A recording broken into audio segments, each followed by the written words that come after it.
जय माता की। आप देख रहे हैं law and the spiritual secret और आज हम जानकारी आपको देंगे कि भक्त में देवी और देवता की सवारी आखिर कैसे आती है। किसी भी देवी या देवता की हम बात कर लेते हैं तो आज हम ये जानकारी आपके बीच लेकर आए हैं कि देवी और देवता की सवारी कैसे आती है। क्या किसी इंसान के शरीर में देवी या देव की छाया नजर आ सकती है? क्या कोई इंसान देवी का रूप धारण कर अंगारों पर चल सकता है? और इसके पहले आपने से तमाम वीडियोस देखे होंगे। अजीबोगरीब हरकतें करना शुरू कर देता है। जैसे ही कोई शक्ति आपके अंदर आती है तो आपका अपने ऊपर काबू नहीं रहता है। कुछ ऐसी परिस्थितियां बन जाती हैं। देखिए, कुछ लोग इसे आस्था से जोड़कर देखते हैं तो कुछ लोग इसे विश्वास से जोड़कर देखते हैं। लेकिन आज हम आपको बताने वाले हैं कि आखिर भक्तों में कैसे देव या देवता की सवारी आती है, क्या परिवर्तन होते हैं, क्या महसूस होता है, क्या कुछ उस दौरान दृश्य बनता है, वो सारी चीजें आपको बताएंगे। आपको बता दें कि देवी या देवता शरीर में किस तरह प्रवेश कर अपने भक्तों का कल्याण करते हैं, उनके दुख और दर्द को दूर कर देते हैं। आखिर ये चीजें कैसे होती हैं? देखिए, सबसे पहले तो आपको ये जान लेना चाहिए कि सवारियां दो तरह की होती हैं। नकारात्मक सवारी होती है और सकारात्मक सवारी होती है। दो तरह की ये सवारियां होती हैं। जो सकारात्मक शक्तियां होती हैं वो सीधे तरह से आपके आंख, कान, मुंह या नाक के जरिए या इस माध्यम से आपके शरीर में प्रवेश करती हैं। देखिए, ये तो तय है कि जो प्रवेश करने का जरिया है सकारात्मक शक्तियों का, वो ये चार ही तत्व हैं। नकारात्मक शक्तियां भी आपके शरीर में प्रवेश करती हैं, लेकिन देव सवारी के लिए आपका चित्त पूरी तरह से साफ होना चाहिए। जैसा कि मैंने पहले भी वीडियोस में आपको बताया था कि आपका चित्त देव सवारियों के लिए पूरी तरह से साफ होना चाहिए। मन में पवित्र भाव होना चाहिए। देखिए, पूरा वीडियो आप देखिएगा जिसमें आपको सारे सवालों के जवाब मिल जाएंगे। आपको खुद इस बात की जानकारी होगी कि हाँ, ऐसी भी चीजें होती हैं जिसकी हमें पहले जानकारी नहीं थी। जो भक्ति होती है वो हमेशा आपके साथ रहती है, ना सिर्फ इस जन्म के लिए बल्कि हर जन्म में। जी हाँ, ये सही बात है। जो भक्ति आप करते हैं उसके बाद जो जप आप करते हैं उसके माध्यम से आपका सामर्थ्य बढ़ता है। पुराने जन्म की कोई भी बात याद नहीं रहती, लेकिन जो देव होते हैं वो अपने और आपको बुलाने लगते हैं, क्योंकि उन्हें याद रहता है कि ये हमारा भक्त रह चुका है। क्योंकि देव जन्म क्या, ये जन्म पुनर्जन्म हर जन्म से परे होते हैं और परम शक्ति है। तो वह आपको प्रत्यक्ष और अप्रत्यक्ष रूप से आपको अपनी ओर खींचने लगते हैं, आकर्षित करने लगते हैं। आपको लगेगा कि मैं इस देव के लिए ही बना हूं, मुझे इस देव की तरफ जाना है। आपको पता भी नहीं चलेगा कि कब और कैसे राहें बनती गई और आप उस और आगे बढ़ते गए और आप अपने देव के करीब आ गए हैं। ऐसे देव जिनको आप याद करते हैं, ऐसे देव जिनके साथ आप रहना चाहते हैं। आप ये चाहते हैं कि उस देव की छाया मेरे ऊपर रहे।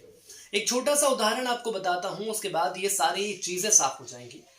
एक घटनाक्रम घटा था और जो मैंने सुना था मैं कुछ वैसे ही आपको बता रहा हूं। देखिए, एक व्यक्ति थे जो कि समझ लीजिए कि परिचित नहीं थे, जो कि संपन्न परिवार से थे, लेकिन भक्ति भाव में उनका मन बहुत लगता था। कई ऐसे परिवार आपने देखे होंगे जिनके मुखिया का भक्ति भाव में बहुत मन लगता है।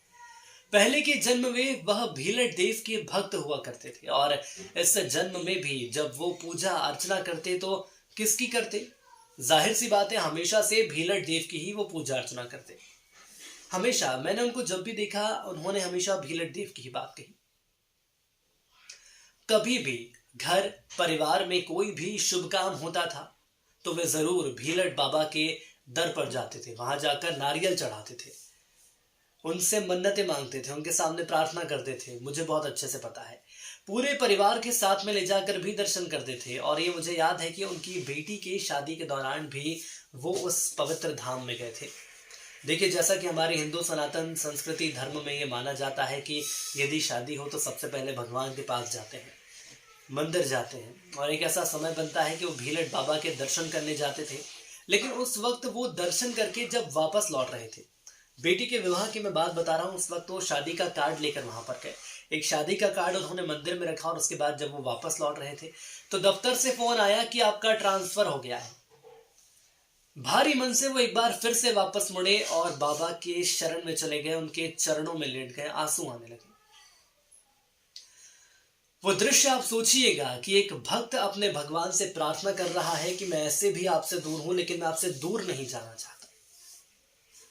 मन से तो मैं आपसे जुड़ा हुआ हूं, लेकिन मैं कोशिश रहती है कि हर हफ्ते इस मंदिर में आऊं, इस पवित्र धाम पर आऊं, लेकिन यदि मेरा ट्रांसफर हो गया, यदि मैं बाहर चला गया तो आना बहुत मुश्किल हो जाएगा।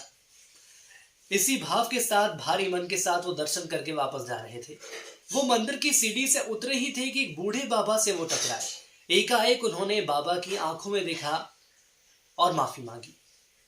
मानकर जैसे समझिए कि मैं निकल रहा हूं या आप निकल रहे हैं कहीं से, किसी से टकरा जाते हैं तो हम एक दूसरे को माफी मांगते हैं। हमारे भाव ऐसे रहते हैं कि हमें क्षमा कर दीजिए, गलती से टक्कर हो गई है। तो उन्होंने बोला माफ करिए बाबा। तो बाबा ने उनसे क्या कहा? उन्होंने कहा कि तू मुझे छोड़कर जा रहा है। सहसा उन्हें एहसास हुआ कि कुछ भी हो जाए, ये शब्द आखिर इस बाबा ने कैसे बोले। मान लीजिए आप किसी से टकराते हैं और वो आपको ये बोलता है कि तू मुझे छोड़कर जा रहा है। एक चमत्कार हुआ, ऑफिस से फिर से फोन आया कि तुम्हारा ट्रांसफर वापस मध्य प्रदेश में हो गया है, उसी जगह पर हो गया जहां तुम पहले थे। यकीन मानिए कि यह बाबा का चमत्कार ही था। फिर उन्होंने ठान लिया कि उन्हें अब उसी बाबा की पूजा अर्चना करनी है, यानी कि भीलट देव की पूजा अर्चना करनी है, उन्हें कहीं नहीं जाना है।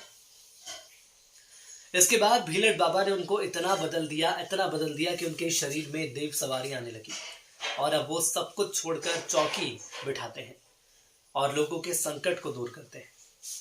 तो देखा आपने, कुछ ऐसे चमत्कार होते हैं जिस पर यकीन नहीं होता है, लेकिन जब वो चीजें आपके परिचितों के साथ होती हैं, जब वो चीजें आपको पता लगती हैं, तो यकीन हमारा दोगुना बढ़ जाता है। कुछ लोग लगातार साधना करते हैं, सवारी आती है, लेकिन अधिकतर मामले ऐसे रहते हैं जो कि पूर्व जन्म से जुड़े रहते हैं।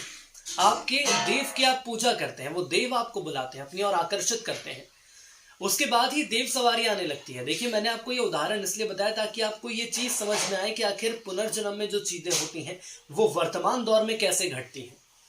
अधिकतर देव या सकारात्मक शक्ति आंखों से प्रवेश करती हैं। नकारात्मक शक्तियां जो होती हैं वो भी हमारे शरीर में प्रवेश करती हैं, लेकिन वो अशुद्ध भाग से प्रवेश करती हैं। याद रखिएगा कि देवताओं के अंश प्रवेश करते हैं, कभी भी एक पूरा देवता शरीर में प्रवेश नहीं करता है। पहले भी मैंने आपको बताया है।